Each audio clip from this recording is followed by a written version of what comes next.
Thermodynamics का सिद्धांत है कि ऊर्जा को ना तो बनाया जा सकता है और ना ही नष्ट किया जा सकता है। बस अगर कुछ किया जा सकता है तो इसे एक तरह की ऊर्जा से दूसरी तरह की ऊर्जा में बदला जा सकता है।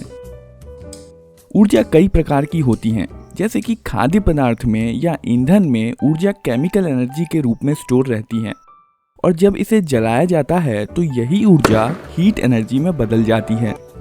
ऐसे ही ऊर्जा के कई प्रकार होते हैं, जैसे जब किसी चीज में कंपन होता है तो उसमें से ऊर्जा साउंड एनर्जी के रूप में बाहर निकलती है। जब एटम टूटता है तो उसमें से बहुत बड़ी मात्रा में ऊर्जा निकलती है जिसे एटॉमिक एनर्जी कहते हैं। इसी प्रकार इलेक्ट्रॉन के फ्लो होने के कारण जो एनर्जी होती है उसे इलेक्ट्रिकल एनर्जी कहते हैं। जैसे जब हवा के माध्यम से इलेक्ट्रॉन बादलों से जमीन की ओर फ्लो होता है तो बिजली चमकती है। दोस्तों, अब हम बात करते हैं पावर प्लांट की। पावर प्लांट एक ऐसी जगह है जहां बड़ी मात्रा में इलेक्ट्रिसिटी या बिजली का उत्पादन किया जाता है। पावर प्लांट कई प्रकार के होते हैं, जैसे thermal power plant, nuclear power plant, hydro electric power plant और जियो थर्मल पावर प्लांट। पर हम बिजली का उत्पादन करते ही क्यों हैं? क्योंकि ऊर्जा तो कई प्रकार की होती है और सभी प्रकार की ऊर्जा को सीधे तौर पर उपयोग में लाया जा सकता है। जैसे हीट एनर्जी खाना बनाने के काम में आती है और ईंधन की एनर्जी से इंजन चलता है। तो इन सब ऊर्जाओं को छोड़कर हम इलेक्ट्रिसिटी ही क्यों बनाते हैं? असल में इलेक्ट्रिसिटी ही एक ऐसी ऊर्जा है जिसे आसानी से बड़ी मात्रा में बनाया जा सकता है। इसे बहुत कम लॉस के साथ आसानी से एक जगह से दूसरी जगह पर ट्रांसपोर्ट किया जा सकता है। इसे बहुत आसानी से कई भागों में बांटा जा सकता है। बस किसी बिजली वाले तार में एक और तार जोड़िए और एक नया कनेक्शन तैयार हो जाता है। यही नहीं, बिजली से चलने वाले उपकरण अपने आसपास ना तो ज़्यादा आवाज़ करते हैं और ना ही प्रदूषण फैलाते हैं। इलेक्ट्रिसिटी के ये कुछ ऐसे फायदे हैं जो और किसी भी एनर्जी में नहीं है। बस यही कारण है कि आज आप जहाँ भी देखते हैं आपको दिखाई देते हैं तो बस बिजली से चलने वाले उपकरण। इस वीडियो में हम देखेंगे कि पानी से यानी कि हाइड्रो इलेक्ट्रिक पावर प्लांट से बिजली कैसे बनती है।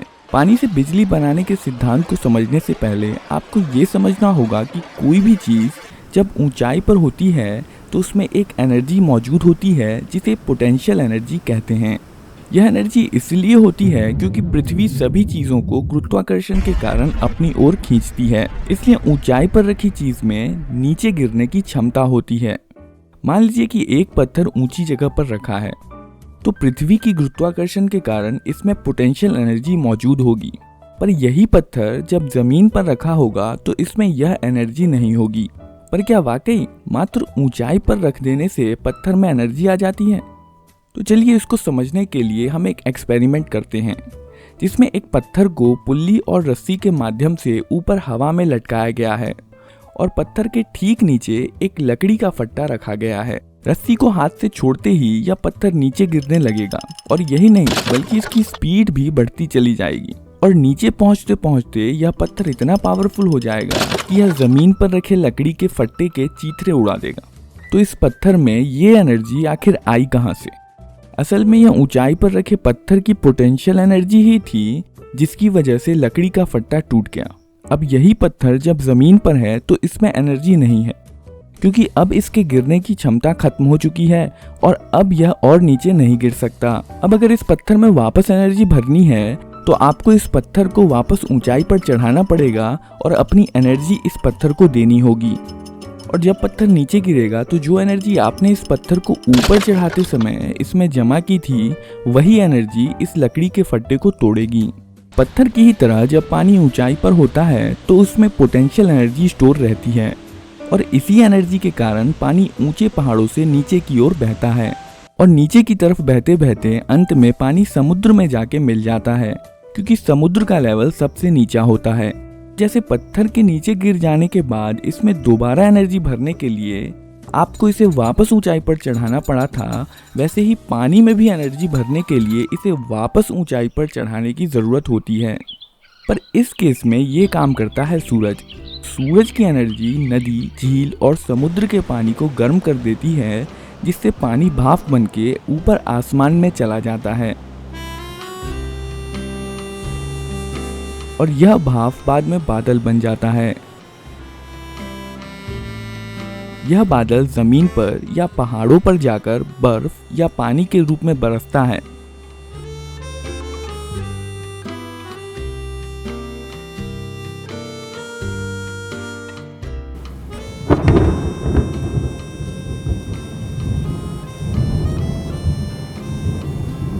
जिससे पानी फिर से ऊंचे लेवल पर पहुंच जाता है और वहां से ये पानी नदी में इकट्ठा होकर समुद्र की ओर बहता है।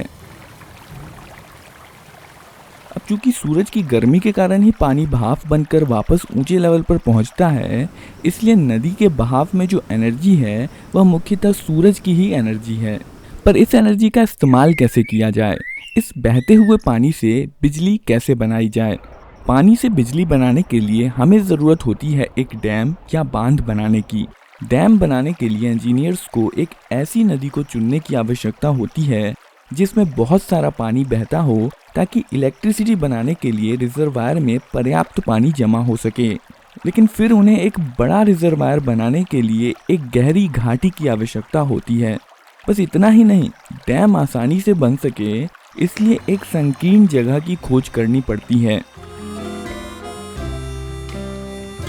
डैम नदी के स्वतंत्र बहाव को रोक देता है और इसके पीछे नदी का बहुत सारा पानी जमा हो जाता है, जिसे रिजर्वायर कहते हैं। अब अगर नदी के आसपास कोई बस्ती या घर होंगे तो वह इस रिजर्वायर में डूब जाएंगे, इसलिए इन लोगों के रीसेटलमेंट की भी ज़रूरत होती है।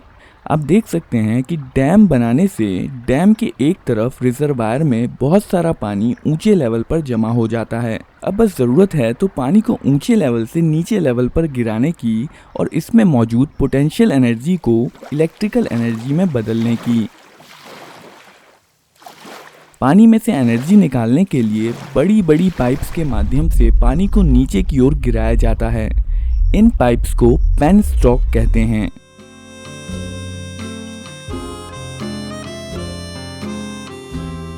पेनस्टॉक के निचले छोर पर एक टरबाइन लगी होती है।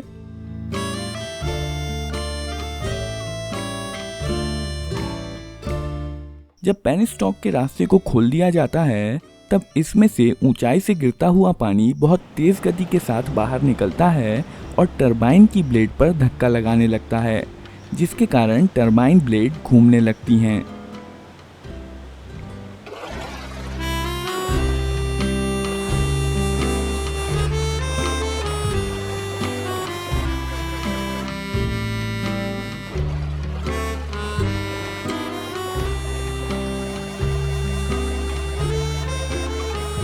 टरबाइन एक शाफ्ट के माध्यम से एक जनरेटर को चलाता है। जनरेटर इलेक्ट्रोमैग्नेट्स का इस्तेमाल करके शाफ्ट की एनर्जी को इलेक्ट्रिसिटी में बदल देता है। असल में जनरेटर ही वो चीज़ है जहां इलेक्ट्रिसिटी बनती है। पावर प्लांट अक्सर घरों और कारखानों से काफ़ी दूरी पर होते हैं और इसलिए इलेक्ट्रिसिटी को घरों तक पहुंचाने के लिए बहुत लंबी पावर लाइंस का इस्तेमाल किया जाता है, और जितनी लंबी होती है पावर लाइंस उतना ही ज़्यादा होता है पावर लॉस। यह पावर हीट के माध्यम से तारों से बाहर निकल जाता है। तार का रेजिस्टेंस जितना ही ज़्यादा होगा और जितना ज़्यादा उसमें करंट फ्लो होगा, पावर लॉस भी उतना ही ज़्यादा होता है। और करंट को कम करने का एक तरीका है कि वोल्टेज को बढ़ा दिया जाए।